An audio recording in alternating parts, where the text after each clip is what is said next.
നമസ്കാരം. ബുർക്കയ്ക്ക് നിരോധനം ഏർപ്പെടുത്തി സ്പെയിനിലെ നഗരങ്ങൾ. സ്പെയിനിലെ കോസ്റ്റാ ഡെൽ സോളിലുള്ള 2 നഗരങ്ങളിലാണ് നിരോധനം ഏർപ്പെടുത്തിയിരിക്കുന്നത്. Rincon de la Victoria, Alhaurin, El Grande എന്നീ നഗരങ്ങളിലാണ് വിലക്ക്. ഇവിടങ്ങളിലെ മുനിസിപ്പൽ കെട്ടിടങ്ങളിൽ ബുർക്ക ധരിച്ച സ്ത്രീകൾക്ക് ഇനി പ്രവേശനം അനുവദിക്കില്ല. വലതുപക്ഷ പാർട്ടിയായ വോക്സ് ആണ് ഈ നിർദ്ദേശം മുന്നോട്ട് വെച്ചത്. സുരക്ഷാ കാരണങ്ങൾ മുൻനിർത്തിയും സ്ത്രീകളുടെ അന്തസ്സും സുരക്ഷയും ഉറപ്പാക്കുന്നതിനുമാണ് ഈ നിരോധനമെന്ന് രാഷ്ട്രീയ നേതാക്കൾ അവകാശപ്പെട്ടു. റിങ്കൺ ഡി ലാ വിക്ടോറിയ മുനിസിപ്പാലിറ്റിയിലെ വോക്സ് കൗൺസിലർ കാർലോസ് ചിഞ്ചില ഈ നിരോധനത്തെ സ്വാഗതം ചെയ്തു. അദ്ദേഹം പറഞ്ഞതിങ്ങനെയാണ്: നമ്മുടെ സ്വത്വത്തെ നശിപ്പിക്കുകയും ഏറ്റവും വലിയ പുരുഷാധിപത്യ ചിഹ്നത്തെ പ്രോത്സാഹിപ്പിക്കുകയും ചെയ്യുന്ന ഇടതുപക്ഷത്തിന്റെ വ്യാജ സഹിഷ്ണുതയെ മറികടന്ന് ബുർക്കയുടെയും നിഖാബിന്റെയും തുണിത്തരങ്ങളാൽ തീർത്ത തടവറ മുനിസിപ്പൽ കെട്ടിടങ്ങളിൽ ഇനി അനുവദിക്കില്ല എന്നാണ്. ഇടതുപക്ഷ പാർട്ടികൾ നിരോധനത്തെ ശക്തമായി എതിർത്തതിനെ തുടർന്ന് മലാഗ പ്രവിശ്യ തലസ്ഥാനത്ത് ഈ നിർദ്ദേശം പരാജയപ്പെട്ടിരുന്നു. ഇതിന് പിന്നാലെയാണ് കൗൺസിലറുടെ പരാമർശം വന്നത്. എന്നാൽ റിങ്കൺ ഡി ലാ വിക്ടോറിയയിൽ മേയർ ഫ്രാൻസിസ്കോ സലാഡോയുടെ നേതൃത്വത്തിലുള്ള ഇടത് പാർട്ടിയായ പിപിയുടെ പിന്തുണയോടെ നിരോധനം പാസായി. ബുർക്ക സ്ത്രീകളെ അദൃശ്യരാക്കുന്നതിന്റെ അടയാളമാണെന്ന് വിശേഷിപ്പിച്ചാണ് ഡെപ്യൂട്ടി മേയർ ജോസഫെ കാർനെറോ തന്റെ പാർട്ടിയുടെ നിലപാട് ന്യായീകരിച്ചത്.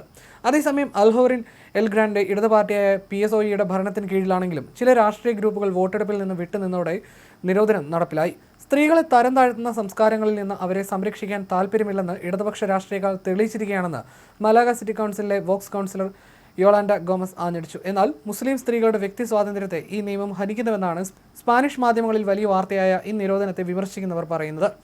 അയൽ നഗരമായ മുർസിയയിലും മുനിസിപ്പൽ കെട്ടിടങ്ങളിൽ മുഖം മറയ്ക്കുന്ന വസ്ത്രങ്ങൾക്ക് നിരോധനം ഏർപ്പെടുത്തിയതിന് പിന്നാലെയാണ് ഈ 2 നഗരങ്ങളിലും പുതിയ നിർദ്ദേശം പാസ്സായത്. ഇടത് പാർട്ടിയായ പിപിയുടെ പിന്തുണയോടെയാണ് പ്രമേയം പാസ്സായത്. ഇത്തരം വസ്ത്രങ്ങൾ സ്ത്രീകളുടെ സ്വാതന്ത്ര്യത്തിന് നിരക്കാത്തതാണെന്ന് വോക്സ് കൗൺസിലർ ഫെർണാണ്ടോ സാഞ്ചസ് പാര പറഞ്ഞു. സ്ത്രീകൾ ഒരു തുണിത്തരങ്ങളാൽ തീർത്ത തടവറയിൽ കഴിയുന്നത് തന്റെ പാർട്ടി ആഗ്രഹിക്കുന്നില്ലെന്നും അദ്ദേഹം വ്യക്തമാക്കി. സ്ത്രീകളെ തല മുതൽ പാദം വരെ പൂർണ്ണമായി മറയ്ക്കുന്ന വസ്ത്രമാണ് ബുർക്ക. കണ്ണിന് മുകളിൽ വല പോലുള്ള മറയും ഇതിലുണ്ടാകും. 2011 പൊതുസ്ഥലങ്ങളിൽ ബുർക്ക ധരിക്കുന്നത് പൂർണ്ണമായും നിരോധിച്ച ആദ്യ യൂറോപ്യൻ രാജ്യം ഫ്രാൻസാണ്. ബുർക്ക നിരോധിച്ച രാജ്യങ്ങളുടെ പട്ടിക ഇപ്പോൾ ഗണ്യമായി വർദ്ധിച്ചിരിക്കുകയുമാണ്. ഓസ്ട്രിയ, ടുണീഷ്യ, തുർക്കി, ശ്രീലങ്ക, സ്വിറ്റ്സർലൻഡ് തുടങ്ങിയ ലോകമെമ്പാടുമുള്ള 20ലധികം രാജ്യങ്ങൾ പൊതുസ്ഥലങ്ങളിൽ ബുർക്കയ്ക്കും മുഖം പൂർണ്ണമായി മറയ്ക്കുന്ന മറ്റു വസ്ത്രങ്ങൾക്കും ഏതെങ്കിലും തരത്തിലുള്ള നിരോധനം ഏർപ്പെടുത്തിയിട്ടുണ്ട്. ഇത്തരം നിരോധനങ്ങളെ യൂറോപ്യൻ മനുഷ്യാവകാശ കോടതി തുടർച്ചയായി ശരിവച്ചിട്ടുമുണ്ട്. സമൂഹത്തിലെ സഹവർത്തിത്വം സംരക്ഷിക്കുന്നതിനായി രാജ്യങ്ങൾക്ക് ഇത്തരം വസ്ത്രധാരണങ്ങളിൽ നിയന്ത്രണം ഏർപ്പെടുത്താമെന്ന് നിരീക്ഷിച്ചുകൊണ്ട് 2017 ബെൽജിയം ഏർപ്പെടുത്തിയ ബുർക്ക നിരോധനവും കോടതി ശരിവച്ചിരുന്നു. ഇറ്റലിയിലെ വിവിധ പ്രദേശങ്ങളിൽ നിലവിൽ തന്നെ ഇത്തരം നിയന്ത്രണങ്ങൾ ഏർപ്പെടുത്തിയിട്ടുണ്ട്. വടക്കൻ ഇറ്റലിയിലെ ലോംബാർഡിയയിൽ 2015 അവസാനത്തോടെ പൊതുമന്ദിരങ്ങളിലും ആശുപത്രികളിലും മുഖം മറച്ച് പ്രവേശിക്കുന്നത് നിരോധിച്ചിരുന്നു.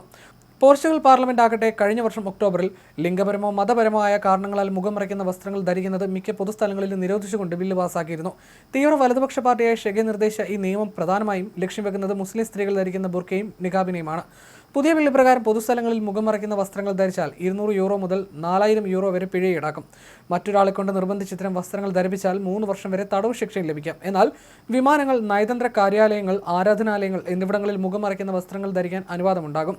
യൂറോപ്പിലെ മുസ്ലിം സ്ത്രീകളിൽ വളരെ ചെറിയൊരു വിഭാഗം മാത്രമേ മുഖം മറയ്ക്കാറുള്ളൂ. എങ്കിലും നിഖാബും ബുർക്കയും പോലുള്ള വസ്ത്രങ്ങൾ യൂറോപ്പിലുടനീളം വലിയ തർക്ക വിഷയമായി മാറിയിരിക്കുകയാണ്. ഇവ ലിംഗവിവേചനത്തിന്റെ അടയാളമാണെന്നും സുരക്ഷാ ഭീഷണിയാണെന്നും അതിനാൽ നിരോധിക്കണമെന്നുമാണ് ഒരു വിഭാഗം ശക്തമായി വാദിക്കുന്നത്.